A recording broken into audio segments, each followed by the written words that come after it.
A lot of people are talking shit about Tom, but he apparently still can't see. Here's the thing. The other eye got hurt as well, but not as bad, but it looks way worse. The finger goes way deeper in the other eye. And you know, it's crazy that everyone that talks the most has never been poked in the eye. Not even a little bit, like accidentally. Oh, it's horrible. The idea that you can't see and then you're supposed to fight a guy, it should be an instant 1-point deduction. Do you have any updates about the eye of Tom Aspinall? And is there a rematch in the works? Oh, Jesus. Don't let me talk about Tom Aspinall's eye. Apparently he's going in for a second surgery or just had it, and by surgery I mean injections. I have no idea. Get a quote from him. God fucking forbid I say something about it. Go ahead. Do you have any updates about the eye of Tom Aspinall? And is there a rematch in the works? Oh, Jesus. Don't let me talk about Tom Aspinall's eye. Apparently he's going in for a second surgery or just had it, and by surgery I mean injections. I have no idea. Get a quote from him. God forbid I say something about it. Go ahead. Weird, Dana. Jeez. How close did you think you were to... Here's your quote. Catching strays, aren't I? Catching strays in my own living room on a Sunday morning. Joe Rogan reacted to the shocking rumors that Tom Aspinall may have been fired from the UFC, throwing the MMA world into chaos. While nothing has been officially confirmed, fans are connecting Dana White's dismissive comments about Aspinall's eye injury with weeks of tension and public disrespect, framing this as more than an injury issue. It's now seen as a conflict. Rogan didn't confirm the firing but criticized the idea, highlighting that Aspinall is one of the most dangerous, athletic, and complete heavyweights in years, and reminded everyone that he did everything right, stepping in on short notice, acting as a backup, and patiently waiting through the John Jones saga for over a year. And then went running. And we have wasted so many fucking months, and all of it for what? For John Jones to eventually get to the point where the UFC were like, are you gonna fucking fight or not? And he's put a fucking tweet out to retire. That's what all of this was for. A fucking tweet. Oh, and a press conference in Azerbaijan. John Jones called us last night and retired. John Jones is officially retired. Tom Aspinall is the heavyweight champion of the UFC. It's honestly a disgrace that this is how Tom Aspinall wins his heavyweight world title when Jones never beat anyone who was the champion either. Jones was never any more of a champion than Tom Aspinall was. But for him to be announced as world champ like this, it's just not right. And when you look at the star that Tom Aspinall could be, the amount of fights he could have had in all of this time, and the fact that he's just patiently sat there and wasted months and over a year of his career in his prime because John Jones might want to fight him, what a disaster this is. And I can't believe that it's taken the UFC this long to figure that out. And I get it on the one hand because they're trying to give the fans what they want, and also, who would have really believed that someone like John Jones would delay things this long and bottle it in such fashion? I mean, it's pathetic on his part. But to be fair, Aspinall predicted it himself. So I just wish that they hadn't Michael Chandlered him this badly and kept him on ice. And inactivity is a terrible thing for fighters. And I just hope that this doesn't impact Aspinall's career any more than it already has. Because unlike John Jones, people can say what they want about John Jones as a fighter, right? We've all acknowledged he's a skilled fighter. But as a man... Aspinall finally got his shot. He suffered a serious eye injury. One experts warned could cause permanent damage if rushed. Rather than support, he was dismissed. Instead of protection, he was sidelined and overlooked. That's why this rumored fallout feels so harsh, with Dana White's recent comments coming across as personal, filled with jokes about injections and a refusal to clarify the severity of the injury. And just for everyone wants to know as well, obviously, you've been pretty clear in what you've said back to Cyril, but surgery now is the focus, and then we'll kick on to 2026, right? That's the plan. That's the plan. But by the time this is going out, they probably have had surgery on one side already. The next surgery's coming mid-January, so we're working towards getting back, and that's the plan. It was really bad how it looks, and we said you can't train your eyeballs to be stronger. Here's what it is: protection here and here, but he obviously got no protection because the fingers were straight in. The fight should have been stopped. He couldn't see. It was a foul. He couldn't see. Then you can't fight. You know, if he'd have got knocked out with a head kick next, then it would have been worse. I don't know. And then he said, sometimes when your eyes here like that, it can become displaced and stay there. And they did a few tests on that, and they said it doesn't seem like that. And his vision on the eye that's the best eye his eye wasn't following properly, so the muscles weren't working strong enough to go this way. This one just wasn't working that good at all. So we've got to have additional tests further this week, and Moyes is sorting the tests out for us. Finger, 2 in the eyes. One of his fingers even went in his mouth. Oh, like it was deep. Cyril Gahn was looking so good in that first round. Tom Aspinall was bleeding. Cyril was landing with that jab. I got a heavyweight. You go in there, and a lot of the times a heavyweight, you see guys not really engage too much because it takes one punch, especially from 2 big punches like that. And Tom was kind of pushed, like coming forward. Cyril was landing beautiful jabs, circling around. He won that round. Both those guys, for being heavyweight, can move so well on their feet. God, that was going to be such a sweet... With no praise or reassurance, rumors began circulating that Aspinall was difficult or unreliable. But Joe Rogan strongly pushed back, emphasizing that fighters don't choose eye injuries, don't fake vision problems, and wouldn't risk their careers for a point. He questioned whether the UFC was penalizing Aspinall not for the injury itself, but for being inconvenient. And that's the alarming part, because if one of the sport's top heavyweights can be treated this way, it sends a chilling message to the rest of the roster. That is one of the best and most popular fighters in the world. And the reaction is, geez, don't let me say anything about him.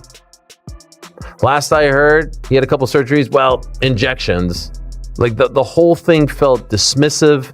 The whole thing felt like he doesn't really believe it. If I'm being 100% honest, if I am to read his body language, and he will 1,000% say, that felt very dismissive.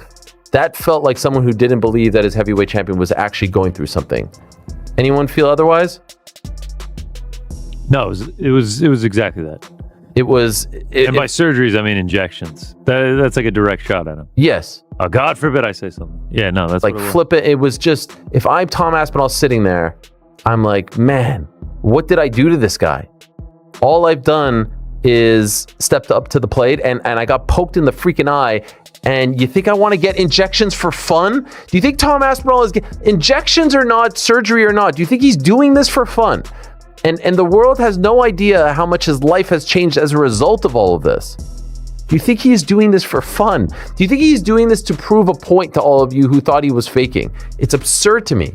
He could have easily answered that question like, to be honest, he's just working through things. Hopeful he'll be back.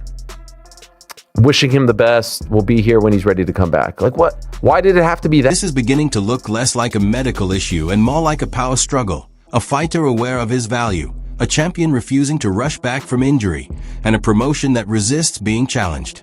Quietly, fans are already speculating on what's next: boxing, PFL, or major crossover bouts. It'd be interesting if Tom came out and said, no, I'm not going to rematch him. He's a cheater.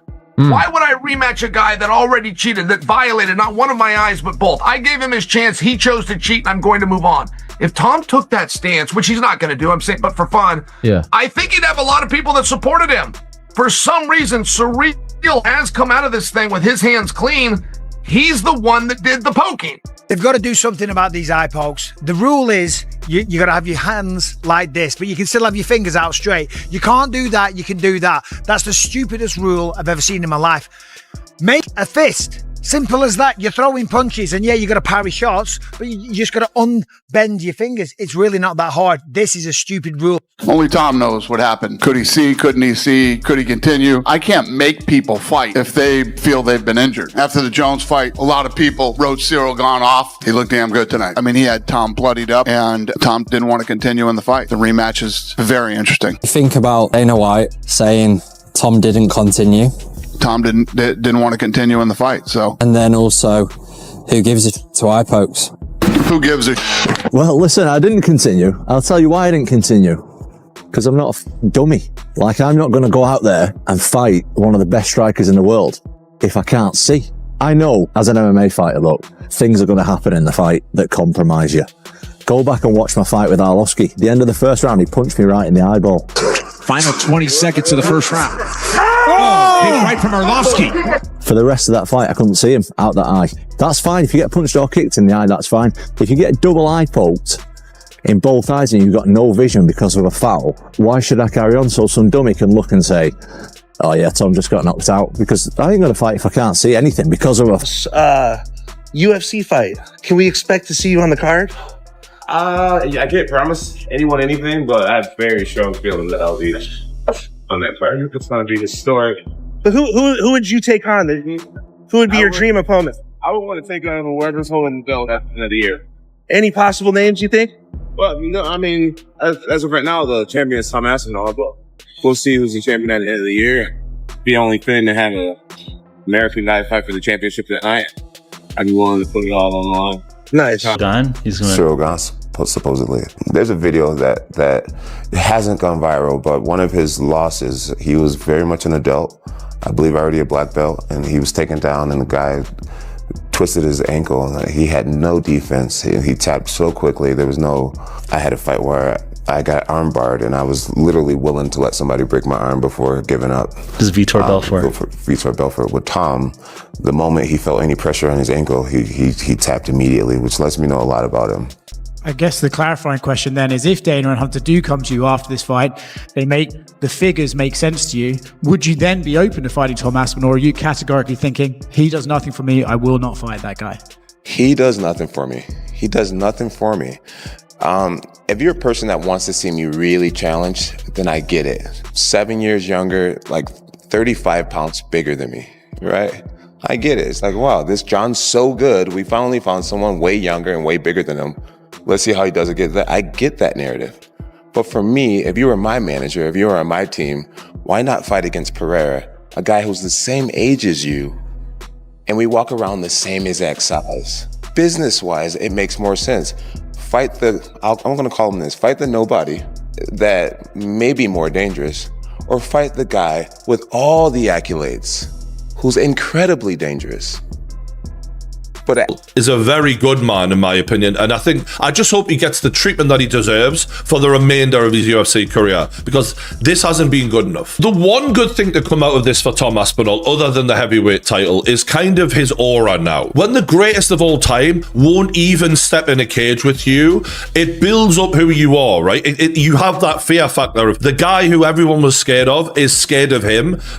How fucking good is Tom Aspinall? Very good is the answer. And it's funny because in all of the posturing that John did in the tweeting and the interviews, and I don't care, I don't want to fight him, he doesn't do anything for all of that coping that we witnessed, where he was trying to say everything he could to make himself feel better about not wanting to fight this guy, and telling us all how unbothered he was in fighting Tom Aspinall, showed exactly how bothered he was. Because John Jones, even though he thinks he's smart, he's a child, right? And he doesn't realize in all of that coping, we can read him like a fucking book. And all he's done is kind of promoted Tom Aspinall for an entire year in this tour that he's gone on, in showing you're scared of him, mate, and we fucking know you are. Because actions speak louder than words. And John Jones has moaned his entire career about fighter pay. He named his price. Dana White gave him it and said, yep, no problem. And he still turned down the fight. This is a man motivated by money. He never shuts up about it. You get your biggest payday ever. Aspinall has only a handful of fights left on his UFC contract, and his camp has already suggested that boxing could offer more money and greater control. If the UFC is truly pushing him out, this could be a turning point. Joe Rogan put it plainly.